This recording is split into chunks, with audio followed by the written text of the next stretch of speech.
네, 안녕하십니까. 평평한 정보의 운동장에 오신 여러분 환영합니다. 2025년 4월 18일 멤버십 방송이고요. 최근에 주목하는 뉴스 최주루 시간입니다. 윤지호 대표님 오늘도 뵈셨습니다. 안녕하십니까? 예, 안녕하십니까. 예. 이 대표 아닌데. 예. 여기 저기 뭐 원래 정치인들 대할 때나 네. 예, 이 대개는 의원을 지금도 안 하세요. 네. 의원 안 하시는 분들도 다 의원이라고 해드리고 그래요?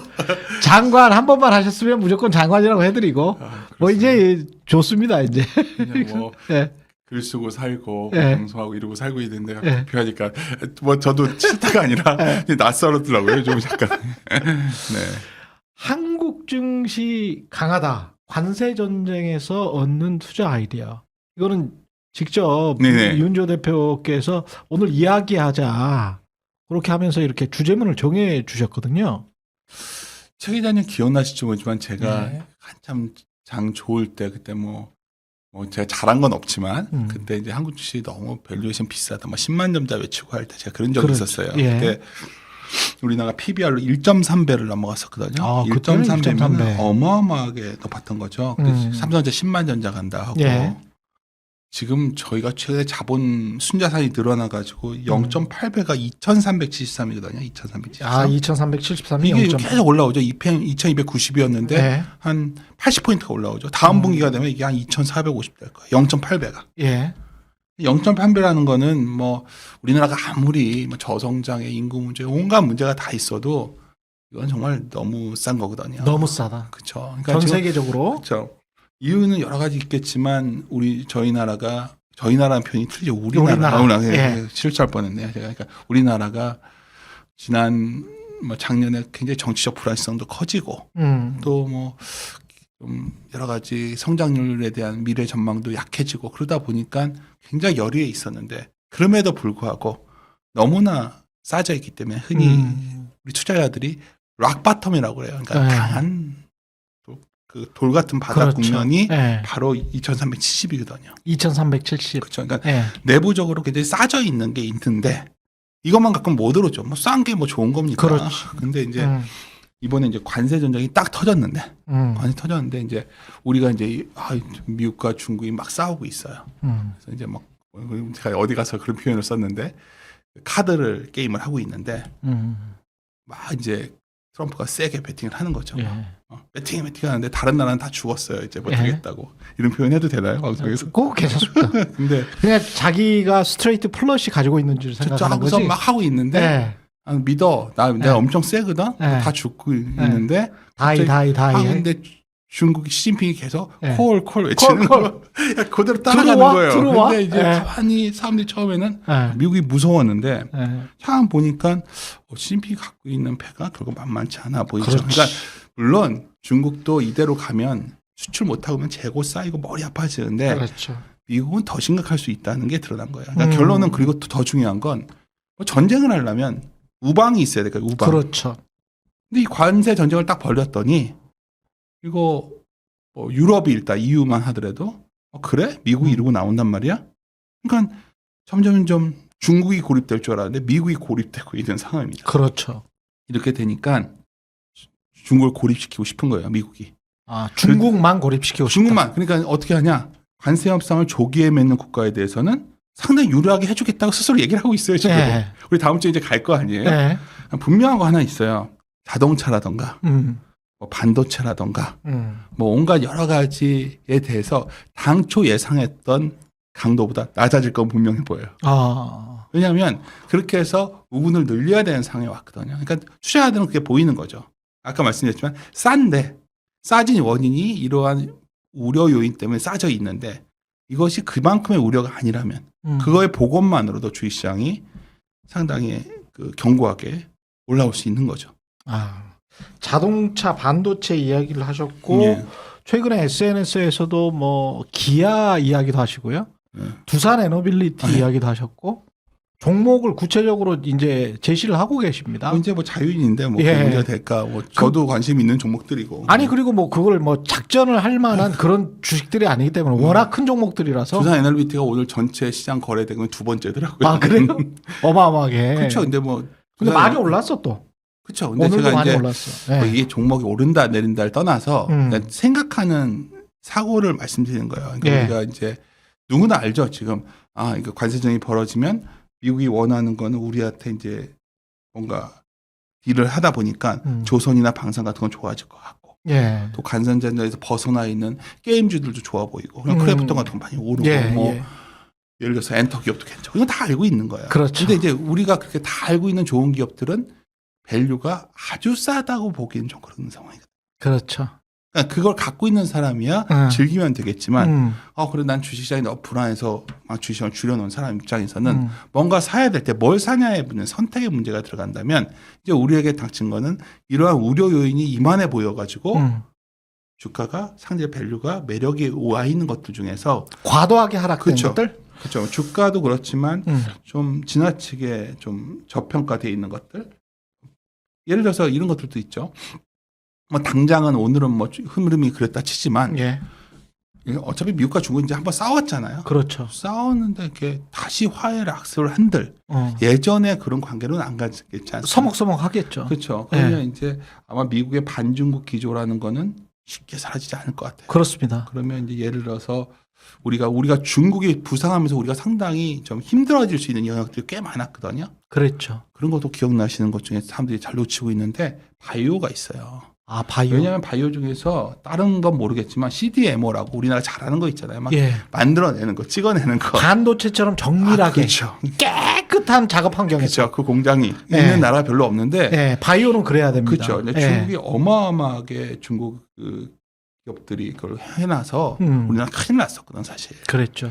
근데 그러다 보니까 사실 중국 CDMO가 타격을 받으면 인상 상상에 있거나 그런 강점이 있는 것들은 우리나라 막 돌아오겠죠. 그렇죠. 뭐 삼바 같은 것들이 네. 해당되는 거예요. 그러니까 그런 식으로 찾을 수도 있는 거고. 삼성 바이오로직스. 그렇죠. 예를 들어서 반도체 같은 경우에도 이제 물론 반도체가 가장 위기의 어떤 근원지에 있기 때문에 불안한 건 사실이에요. 근데 이제 하나 이제 생각하셔야 되는 게 최근에 반도체에 대해서도 지나칠 정도로 최악의 시나리오를 반영해요. 그러니까 이제 그걸 예를 들어 이런 거예요. 이제 미국에서 미국 회사 위주로 가니까 마이크론 테크놀로지는 좋겠지만 삼성전자 큰일 났어. 그러니까 예를 들어서 지금 레거시 반도체들, 그렇죠. 그 HBM 말고 이런 것들이 좀 좋아지고 있는데 이제 마이크론이 좋아지는 거지. 뭐 삼성전자가 되겠어? 근데 한번 생각해 보세요. 마이크론 테크놀로지가 미국 회사인데 생산 설비 어디 있는 줄 아세요? 생산 설비 어디 있습니까? 대만이랑 일본에 다 있어요. 대만, 일본에? 대만, 일본에 관세를 때리면 사실 그대로 그게 들어오는 거거든요. 그러네. 그 다음에 일본 업체인 키옥시아도 다 일본에 보유하고 있죠. 이것도 다 관세 부과 대상이에요. 그러니까 사실 똑같은 조건에 있다는 거예요, 일단. 그러네. 그렇죠. 애플도 한 80%를 중국에서 생산하니까. 그러니까 이번에 그거 유예하는 거예요. 그렇지. 왜냐하면 우리가 관세를 부과한다는 거는 다른 말로 하면은 그러니까 원래는 생각에는 우리가 그 수출 국가에게 뭔가 페널티를 먹이는 것 같지만 엄밀하게 말하면 수입 국가에서 고객 소비자의 가격을 전가하게 되는 거예요. 그렇지. 그렇죠. 그렇지. 그래서 이게 관세가 많이 부과돼서 뭔가 공급망에 문제가 생기면 이게 굉장한 물가 압력으로 다가올 거거든요. 그렇죠. 미국 입장에서는 상당히 고민스러운 상황이에요. 그리고 예를 들어서 뭐 반도체도 지금 현재 굉장히 우려 요인이 크지만 예를 들어서 뭐 중국과 이제 중국에서 만드는 반도체도 다 문제된다는데 그거 알고 계세요? 중국에서 삼성전자도 많이 만들고 낸드도 만들고 메모리도 만들고 하이닉스도 만드는데 하이닉스도 만들어요. 그렇죠. 중국 내 만드는 반도체는 대부분이 다 중국 내 셋업체 생산에 들어가요. 다 거기 들어가는 거니까 거기 나오지도 않아요 별로. 수출 물량이 없구나. 그렇죠. 그래서 이제 사실 뭐 그렇게 생각한다면 이게 셋업체들 가격 인상을 저렇게 용인할 수 있을까 미국이. 그러니까 이게 현실적인 거죠. 지금 뭐 생각 같아서는 한국의 반도체 업체도 엄청 막 혼을 내고 싶고, 그렇지. 자동차 업체도 엄청 혼을 내고 싶고, 뭐 예를 들어서 자동차를 예를 들까요? 제가 기자님이랑 처음 와서 얘기했었는데 그렇죠. 최근에 제가 기아를 왜 이렇게 말씀드렸냐면 일단 기아가 PER이 한 저번에 4일 전쯤에 PER 그냥 제가 이제 돌리거든 지금 집에서 혼자서 돌려보니까 PER이 3.2배 나오더라고요. 배당 수익 8.4. 자사주 매입 빼고 나면 주주 환원율이 9.6% 나와요. 이거는 뭐 제가 이런 숫자를 굳이 이렇게 강조드리는 거는 그러니까 2025년 예상이죠. 그렇죠. 그런데 뭐 그게 좀 줄여도 뭐 이거 이 정도면 설령 안 좋은 뉴스 하나 빠져도 언제든지 복원되는 가격이라는 거죠. 망하지는 않겠다. 그렇죠. 근데 여기서 올라오면 상당히 탄력이 생길 수도 있는 거죠. 그렇죠. 근데 여기서 중요한 관점은 왜 그렇게 그럼 저평가됐냐? 자동차 산업이 완전히 박살날 거로 본 거죠. 그냥 관세를 저렇게 때린다니까.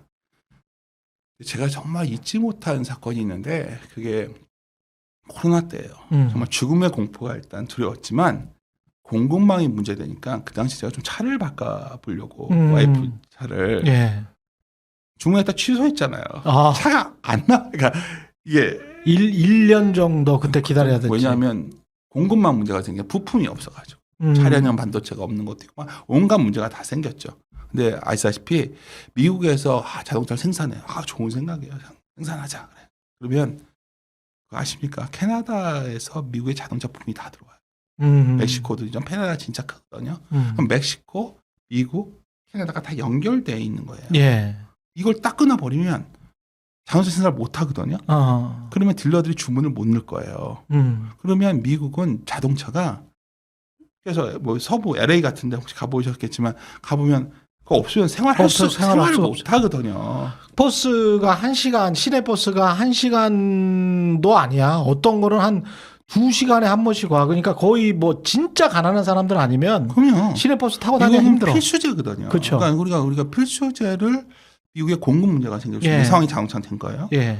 거기다가 이렇게 가격들이 올라오면 관세가 올라오면 이거는 감당 못해요. 그렇죠. 그거는 다 사는 물가이기 때문에. 그렇죠. 그래서 자동차도 세게 못 나간 건데 우리 한국 증시 얘기하다 말았는데 그러면 최소한 뭐 사람들이 이제 아무래도 경기도 안 좋아지고 하니까 수요가 좀 꺾일 거다. 오케이 받아들이지만 지금 가격은 그 문제가 아니라 그냥 관세 충격으로 스탑될 거를 전제로 한 밸류들이 와 있다는 거죠. 그러면 여기서 그것만이 개선되는 보건만으로도 사실 우리 증시에서는 우리 증시가 이제 미국이 좀 흔들려도 상당히 견고한 게 그런 종목들이 더 잘 안 밀리고 있고 예. 만약에 뭐 트럼프와 시진핑이 이래 뭐 전쟁이 끝나진 않겠죠. 몇 년 걸릴지 모르겠어요. 하지만 휴전은 하겠죠. 그렇게 적절한 선에서. 예. 휴전하는 동안에는 우리는 또 굉장히 그쪽들은 또 부상을 할 수가 있는. 왜냐하면 미국이 중국을 배제하는 식으로 계속 우방을 늘려가기 때문에 그 사이에서 우리가 잘만 한다면 사실 매력적이다 한국 증시가. 그리고 좀 아쉽지만 오늘 뭐 말한 게 앞에서 다 얘기를 하게 됐는데 예. 사실 오늘 뭐 우리가 다 예상했지만 결국 저희 상법 개정이 물 건너갔잖아요. 본회의에서 부결됐습니다. 근데 이걸 너무 뭐 이렇게 실망할 필요가 없는 게요. 이건 분명히 큰 흐름이에요. 우리가 이제 한국 주식시장에서 가장 큰 문제라면 아까 제가 PBR을 말씀드렸는데 왜 이렇게 낮냐 우리가 다른 나라 아무리 낮아도 1.5 이벤트거든요. 그렇습니다. 그럼요. 네. 근데 우리가 왜 이렇게 낮냐면 우리는 주식 투자라는 건 기본적인 철학이 기업 전체를 평가한 뒤에 그걸 n분의 1로 나눠가지고 그만큼 내 주주권을 갖는 게 주식 투자의 기본이에요. 그렇죠. 근데 어떤 날 봤더니 n분의 1이 아닌 걸 알게 된 거죠. 쉽게 말해서 재벌들의 오너 가치들은 더 중시를 받고 그리고 어떻게 보면 또 근데 재벌들 오너 가치를 누가 보장해 주는 거냐면 이사진들이 이렇게 하는 거란 말이에요. 그러니까 이사진들이 우리 어디 주주들을 보다는 회장님들이나 이쪽에 의견이 어떤지만 눈치만 보고 충성하는 사람들만 거기에 자리를 앉게 되니까 네. 주주 가치는 저 산 넘어가는 거죠 지금. 그러다 보니까 이 상법 개정이 되면 가장 중요한 것 중에 하나가 여러 가지. 물론 여기에는 이제 민주당에서는 더 강한 걸 얘기하고 있죠. 예. 예를 들어서 제가 이름이 갑자기 생각이 안 나는데 맞아요. 그거 코리아 부스트업. 코리아 부스트업? 작년에 코리아 부스트업이라고 나왔는데 그건 진짜 세요. 왜냐하면 밸류업이라는 거는 그냥 뭐 권고사항 정도라면 코리아 부스트업은 사실 규제사항이거든요. 거기에는 대기업 집중투표도 들어가 있고 집중투표. 그렇죠. 감사위원 분리해야 되고 감사위원이 그렇죠. 예. 그리고 뭐 독립적인 이사 선임을 의무화해야 되고 예. 소액주주 의결권 행사 확대하고 뭐 이런 게 들어가 있는 거예요. 근데 제 생각에는 이 정도 강도가 이제 나올 수 있는 거죠. 이제 그렇지. 이게 통과 안 돼도 그래? 선거 국면이란 말이에요. 그러면 주식 투자 인구가 1,500만 명이야. 1,500만 명인데 예.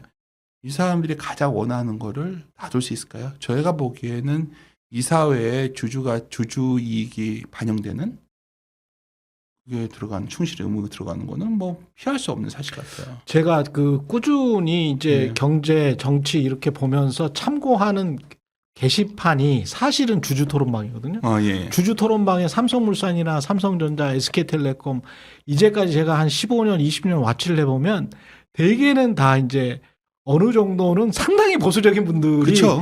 들어가 계십니다. 특히 이제 제가 말씀드린 종목들은 다 그런 종목들인데 근데 그분들이 요새 성향이 특히 삼성물산이나 이런 데 가보잖아요. 네. 그러면 상법 개정이 그냥 너무 당연한 거야. 그럼요. 근데 왜 그걸 국민의힘이 뭐로 이게 삼성물산의 주주들이 이 정도 생각한다는 거는 제가 보기에는 사람들이 많이 개몽돼 버린 거야. 그러니까 저도 예. 퇴행해 버린 거죠. 예. 예를 들어서 이제 자유주의라는 게 주주자본주의가 그렇게 그렇죠. 옳다는 아니에요. 저는 주주자본주의가 갖고 있는 한계도 많이 알지만 예. 저는 30년 넘게 여의도에 근무를 했기 때문에 주주자본주의를 어쩌면 아무래도 편향될 수밖에 없는 사람이죠. 저의 한계이기도 하지만 저 같은 사람이 보기에도 이거는 야 우리나라가 이 정도 스탠다드에서 떨어져?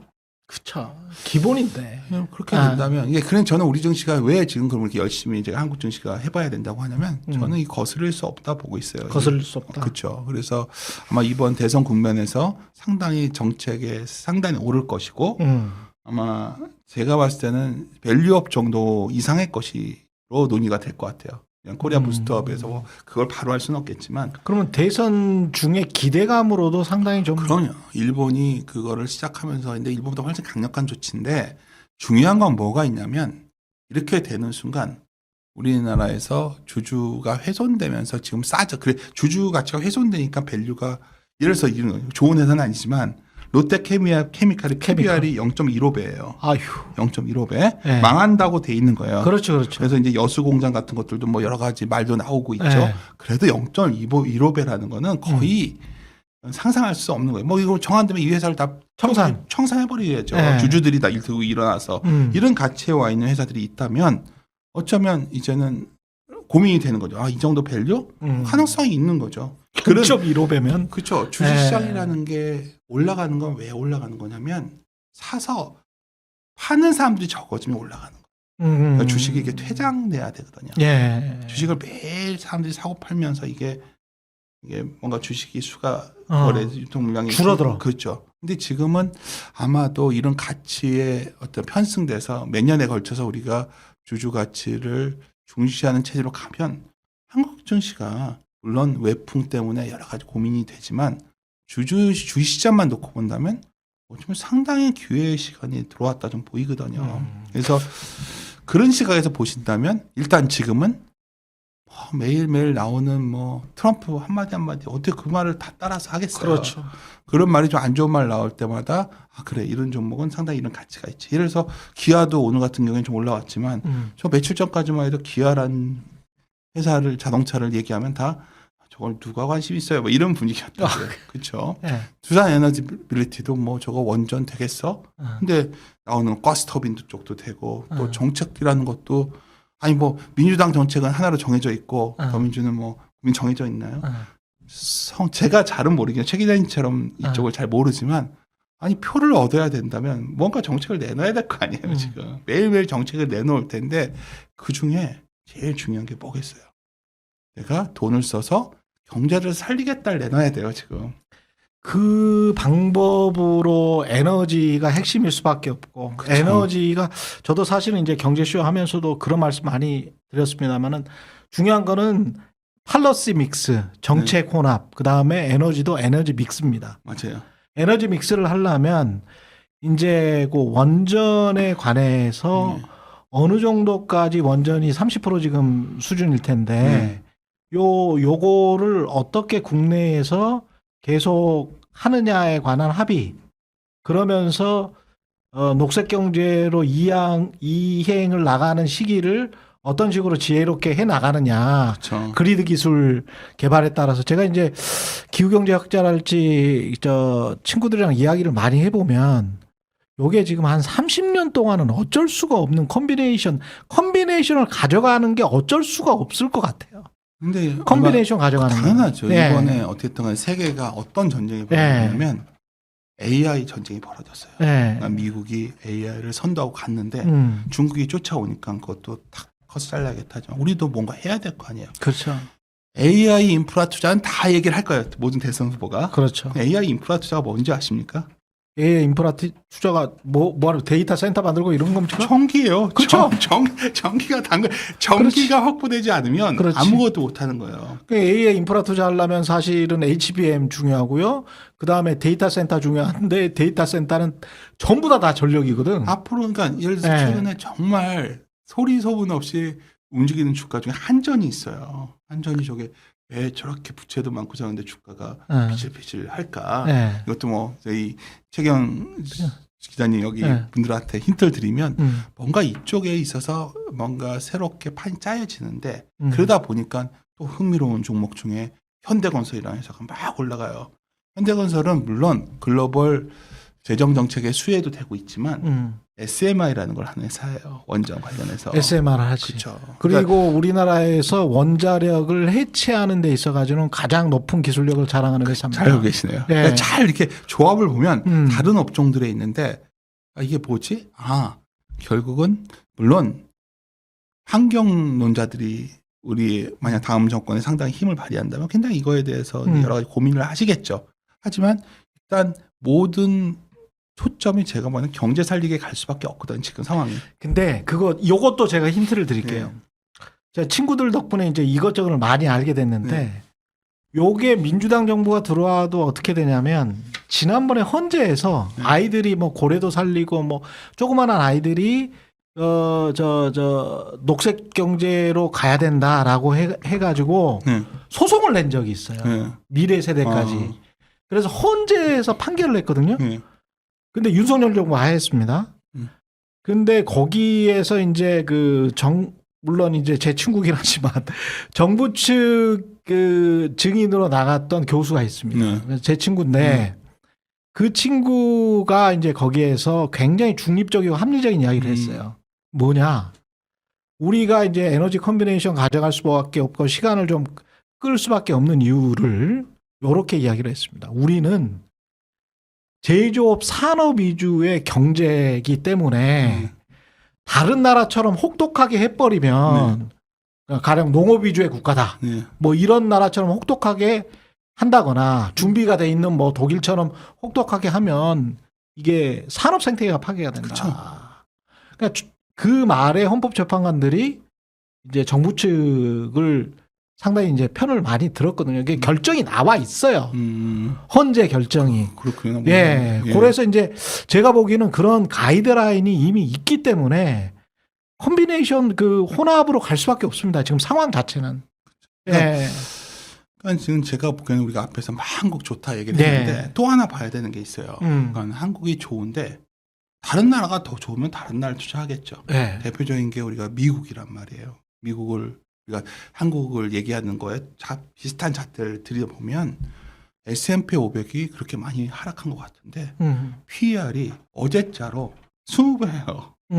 과거의 S&P 500이 한 15배에서 한 20배 사이에 움직였어요. 그렇죠. 이제 20배 온 거예요. 그러니까 미국은 왜 이렇게 비싸게 됐냐? AI에 대한 어떤 독점적 우위가 있었는데 그게 깨졌잖아요, 지금. 두 번째는 세계의 모든 돈이 다 미국을 왔던 거예요. 그렇지. 그게 핵심이에요. 그러니까 미국에 온 거는 이유가 뭐냐면 우리가 이제 모든 자산들에서 가장 안전하다고 봤던 게 미국 국채였거든. 그렇습니다. 미국 국채는 미국 국채를 기반으로 해서 안전하니까 그걸 기반으로 여러 가지 수합도 걸고 막 온갖 금융상품도 만들고 했는데 트럼프가 한 가장 큰 실수는 소위 미국이 갖고 있는 국채 차용증이죠. 이 차용증은 다 믿으니까 발행만 하면 다 사줬어요. 이 차용증을. 이 차용증의 신뢰가 흔들려 버려진 것 같아요. 지금. 그렇죠. 이번에 흔들린 거예요. 그러니까 국제 가격 하락이 갑자기 팍 이렇게 폭락했을 때 여러 가지 얘기를 하는데 제가 가장 놀랬던 주간이 있는데 저번 주인가 그 10년 국채 금리가 한 주 동안에 9.2bp 움직였어요. 9.2bp. 이게 잘 감들 안 오시는데 처음 봤어요. 이거는 무슨 말이냐면 금리를 지금 뭐 3번 내린다 막 이렇게 하니까 지금 3회로 바뀌니까 단기 금리는 내려오는데 국채 금리는 10년짜리 안 내려온단 말이죠. 이게 뭐냐면 미국이 생각보다 이러한 소위 국채 시장부터 흔들리면서 주식 시장 패닉은 진정될 수 있겠지만 채권 시장 불안하고 달러 약한 거는 쉽게 해소되기 힘들다는 거죠. 그러면 이거는 무슨 말이냐면 달러와 자산을 밖으로 돌릴 돈들이 꽤 많아질 거라는 거예요. 물론 아직은 이러한 미국채 금융시장이 흔들리니까 거기서 손실 본 거를 다른 시장을 팔아가지고 돈을 넣어야 되니까 우리 시장도 외국인들이 파는 것도 좀 보이고 하지만 예. 이게 약간만 이제 진정되고 나면 미국으로 그렇게 돈을 확 들어가기가 쉽지 않을 거예요. 그렇죠. 이번 사이클에서는 어쩌면 난 US 자산 이미 그 베센트 발언 보면 셀 US 하지 말라는 거예요 지금.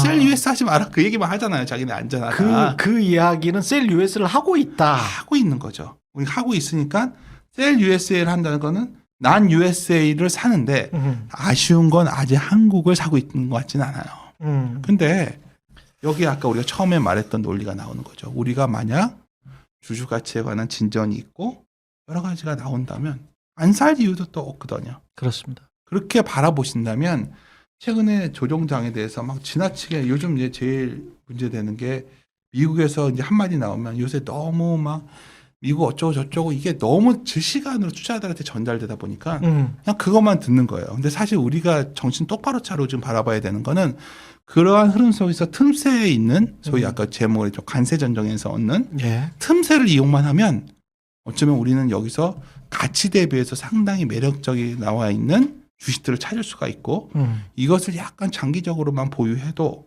매우 좋은 우리가 투자 기회가 이미 진행되어 왔고 지금 예. 앞으로도 좀 더 이어지지 않을까 저는 그렇게 생각을 합니다. 예. 지금 말씀하시는 걸 종합해서 제가 정리를 해보면 예. 기업 지배구조 개선주 플러스 예. PBR이 말도 안 되게 낮은 것들 플러스 그래도 돈은 꾸준히 벌어온 주식 플러스 거래량이 바닥이면서 아무리 큰 충격에도 그렇게 떨어지지 않는 주식들을 그렇죠. 이제 주목을 해보면 되겠는데요? 그렇죠. 근데 네. 그렇게 해도 정리가 되고 예. 또 하나 이제 제가 많이 말씀드리는 거는 컨센서스가 이미 우려 요인이 많이 반영돼 있는 것. 그렇다. 그래서 자동차도 막 피해 강도가 가장 높다고 나오는데 사실 현대차 그룹은 미국 내 생산 판매 비중을 85%까지 올릴 수 있는 회사예요, 사실. 현실적으로. 지금 당장? 이건 올리기 마물먹에 할 수 있는 거예요. 그게 그렇게 돼서 안 되죠, 최 기자님. 근데 그러네. 그렇게 되면 우리 고용이 안 되잖아요. 그렇지. 근데 현대차 그룹은 그렇게 할 수 있는 상황까지 계획이 다 잡혀 있는 거죠. 그러니까 이게 오히려 고민되는 건 이런 부분이죠. 그러네. 특히나 오히려 현대 기아차 그룹의 그럼 여기 공장이 쉬게 되니까 우리가 그러면 실업률이 그렇죠. 높아지게 되네? 그러니까 그게 제일 앞으로 이제 고민이 되지만 우리 주식 투자자 입장에서는 현대 기아차는 이르가나 저리가나 좋아질 확률이 높아진 거죠. 현재 밸류에서는. 그렇구나. 그리고 반도체 같은 경우에는 아까 말했던 그런 게 있고 또 하나 좀 봐야 되는 거는 오히려 레거시 반도체에 그쵸. 기회가 있을 수도 있다. HBM보다는. 그리고 이제 많이들 얘기하는 게 이제 뭐 이건 뭐 들어 아까 바이오도 얘기했지만 사실 추경도 매우 의미 있어요. 우리 저번에 제가 와서 예. 독일 얘기 말씀드리면서 독일 증시가 왜 강했냐 하면 돈 풀어서인데 그랬죠. 지금 10조에서 12조 올렸는데 제 생각에는 20조까지 갈 것 같거든요. 바로. 왜냐하면 다른 나라가 다 그렇게 가요 지금. 우리가 안 할 이유가 없는 거예요 지금 그 정도는. 근데 재정 정책을 돈을 풀면 당연히 내수 얘기들을 하겠지만 하여튼 국내 유군주들도 괜찮아질 수 있고 육상 운송들도 왜냐하면 택배들도 많이 하고 막 이렇게 되니까 대한통운 뭐 그렇죠. 뭐 이런 것들도 있고 여러 가지 그러니까 내수주에서도 그냥 다 좋아지는 건 아니겠지만 잘 선별해 보면 최근에 이미 주가를 보면 아세요. 주가 보시면 그렇다. 되게 지금 그런 식의 움직임들이 나오고 있고요. 또 하나 이제 다들 이렇게 하면서 보고 있는 게 건설업종이 있어요. 네, 건설업종. 잘 생각하면 건설업종의 바닥은 지난 PEF 위기 정점일 때였어요. 사실은 지나가면서 보면 항상 그럴 때가 그렇지. 좋은 기업을 싸게 사는 기회였던 그렇죠. 거예요. 그래서 이제 사실 금리 인하를 할 것 같고 정책 지원이 들어간다면 부동산 리스크는 좀 줄어들 것 같아요. 그러니까 우리가 부동산에 참 딜레마잖아요. 그렇죠. 우리나라 가계부채가 너무 높아서 부동산을 터트리는 순간 부동산 가격은 잡을 수 있겠지만 은행이 문제가 생기니까 그렇지. 이건 어쩔 수가 없는 겁니다. 그러니까 그러다 보니까 그런 쪽에 건설 쪽도 여러 가지 이제 좀 동기부여들이 나올 수가 있는 상황이고 아까 말씀드렸지만 인프라 투자가 매우 강해지는데 아까 우리가 먼저 언급했지만 인프라 투자하다 보면 이제 에너지 믹스 같은 부분들이 나올 수 있는 거죠. 그러니까 충분히. 그렇죠. 이렇게 막 조합을 하시다 보면 예를 들어서 이제 우리 주말에 갑자기 또 트럼프가 한마디 할 수 있어요. 근데 트럼프와 시진핑은 점점 다가오고 있는 거예요. 서로 막 명분만 찾기 들어간다고 봐요. 왜냐 5월에 가면 중국은 수출 물량 재고 때문에 견딜 수가 없게 되고요. 미국은 이미 지금 채권 시장부터 경고 신호가 나와버렸어요. 그리고 실제로 뭐 인플레이션이 지금 일어나고 있던데. 그러니까 이게 갑자기 자기들이 어떻게 할 수 있는 상황이 아니기 때문에 뭐 여러 가지 얘기를 하죠. 어떤 분들은 중국은 사회주의 정권이니까 시진핑은 선거 투표 안 하니까 끝까지 가고 트럼프는 인기가 있다. 그런 게 어디 있어요. 둘 다 지금 권력이 위협받는 거예요. 그러니까 민생이 무너지면 둘 다 위협을 받는 상황이에요. 지금. 그렇지. 그래서 제 생각에는 손을 잡을 휴전을 할 것 같은데 휴전을 한다고 과거로 돌아가진 않는다. 이걸 잊지 마십시오. 과거로 안 돌아가기 때문에 아마 이 나라들은 계속해서 어쩌면 그 국가별로 연대를 엄청 강화할 확률이 높거든요. 그래서 아마 내 다음 주에 이제 우리 소위 투탑이 가잖아요, 미국에. 그렇죠. 야, 투탑 가는데 미국 다 대기하고 있잖아요. 베센트 상무장관, USTR에 그거까지 다 와서 대기를 하고 있는 거예요. 왜? 우선 협상하고 싶은 5나라 중에 하나가 한국이니까. 그러면 한국을 갖다가 이제 어떤 분들은 한국을 갖다가 막 그 소위 군사비도 더 뜯어내고 그렇게 하겠죠. 방위비. 하지만 근데 더 중요한 거는 한국과의 뭔가 딜을 성공시켜야 되는 상황이에요. 그러면 아마도 우리는 이렇게 되지 않을까요? 미국의 가스를 좀 더 많이 수입해야 될 것 같고. 가스 관련된 업종들이 좋겠죠, 우리나라에.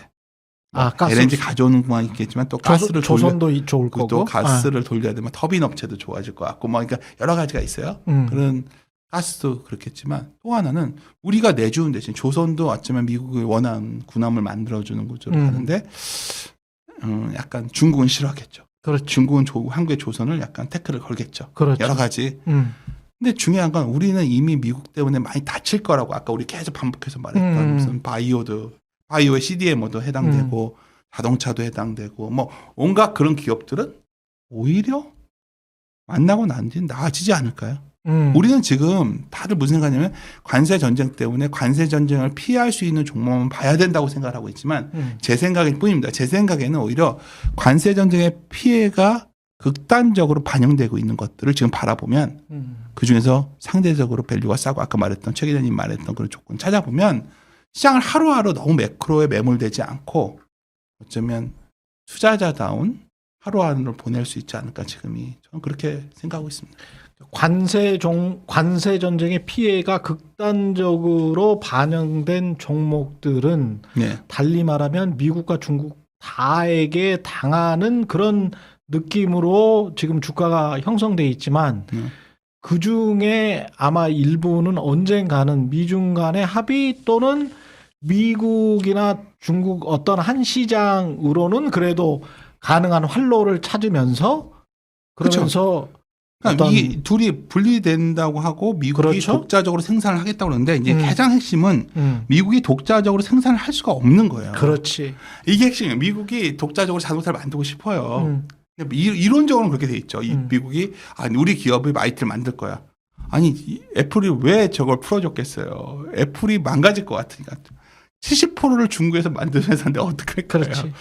근데 제일 심각한 건 자동차예요. 자동차는 캐나다 부품 없이는 만들 수가 없어요. 그러니까 이렇게 된다면 뭐 리쇼어링 말은 좋지만 현 시점에서 한 2, 3년간은 미국이 그 정도로 생산이 올라올 수가 없거든요. 그렇습니다. 최소한 2, 3년은. 최소한의 시간이에요. 그러니까 그 시간 동안에 소위 중국을 배제한 어떤 국가들로부터는 공급망을 연결시켜 놓겠죠.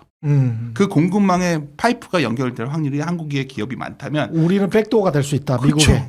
미국의 백도어가 된다면 그러면 중국을 대체할 수도 있는 거 아니에요? 오히려 중국으로 우리가 다 뺏기고 있었던 비즈니스들이 꽤 많거든요. 그렇지. 사실은 조선도 그렇고 자동차도 그렇죠. 다 그거예요. 지금 이렇게 그거가 이미 다 따라잡혀. 철강도 그렇고 다 그래요. 극단적인 이 중에 가장 극단이 어디냐면 케미칼이에요. 그렇지. 화학은 거의 망했지. 아까 롯데케미칼 다 망한 거예요, 중국 때문에. 근데 만약에 정말 이게 서로 갈랐으면 우리 화학이 다시 살아날 수도 있겠네. 뭐 다시 살아나겠어요. 근데 그래도 PBR 0.15배 너무했다는 거죠.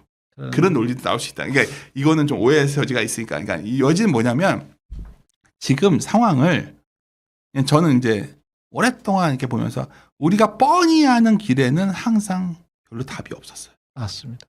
그러니까 제가 아까 얘가 말씀드린 것 중에 작년에 건설주 말씀드렸잖아요. 건설주들 야 저거 현대건설 같은 거 저거 뭐 너무 싸다. 싸지만 저거 우리나라 이제 끝났어. 부동산도 끝났고 뭐 하지만 살아나는 거고. 예를 들어서 두산 엔스빌리티 같은 경우에도 이제 그 윤석열 정권 끝났으니까 다시 탈원전으로 갈 거다. 탈원전 폐기는 폐지될 거야. 뭐 이런 논의가 있었지만 사실 정치는 살아있는 생명체고 뭔가 지금의 최우선 과제는 실용주의를 선택하는 사람만이 될 것 같거든요. 그렇죠. 근데 그쪽으로 가는 분위기는 전 느끼고 있고. 예, 그렇습니다. 그래서 그런 생각한다면 오늘 드리고 싶은 요지는 제가 좀 빠르게 오늘 뭐 경제 얘기도 아니고 거의 뭐 마바라틱한 얘기를 정치 경제 그렇죠. 근데 이제 저는 오히려 요즘 최근에 뭐 얼마 전에 어떤 카페에 앉아 있는데 제가 페이스북에 올렸었는데 정말 옆에 젊은 커플인데 미국 얘기만 하고 있는 거예요. 미국 주식만. ETF. ETF. 제가 이제 뭐 이건 빅찬스다 그러는데 사실 빅찬스는 한국이었는데 많은 젊은 투자자분들이 너무나 그냥 미국이 한 10년 뒤 바라보면 좋겠지만 뭐 겪어보서 알지만 투자를 10년 뒤를 바라보고 하는 게 그렇게 쉬운 건 아니에요.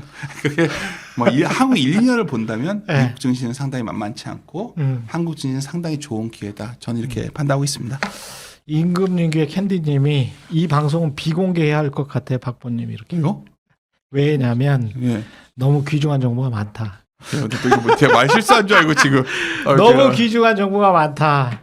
남들한테 주기 싫다. 왜냐하면 멤버십을 그래도 해주시는 분들은 조금의 이제 그 $5인가요? 뭐가 있어요. 그게 있기 때문에 저도 뭐 최 기자님이랑 말 편하니까 이렇게 막 말하는 거죠. 뭐 저도 지금. 근데 저희가 이제 평평한 정보의 운동장이기 때문에 일요일 날 해드리겠습니다. 또 제가 말 실수한 줄 알고 깜짝 놀랐는데 비공개하라고 그래가지고. 여기까지 하겠습니다. 최영현 TV였습니다. 고맙습니다.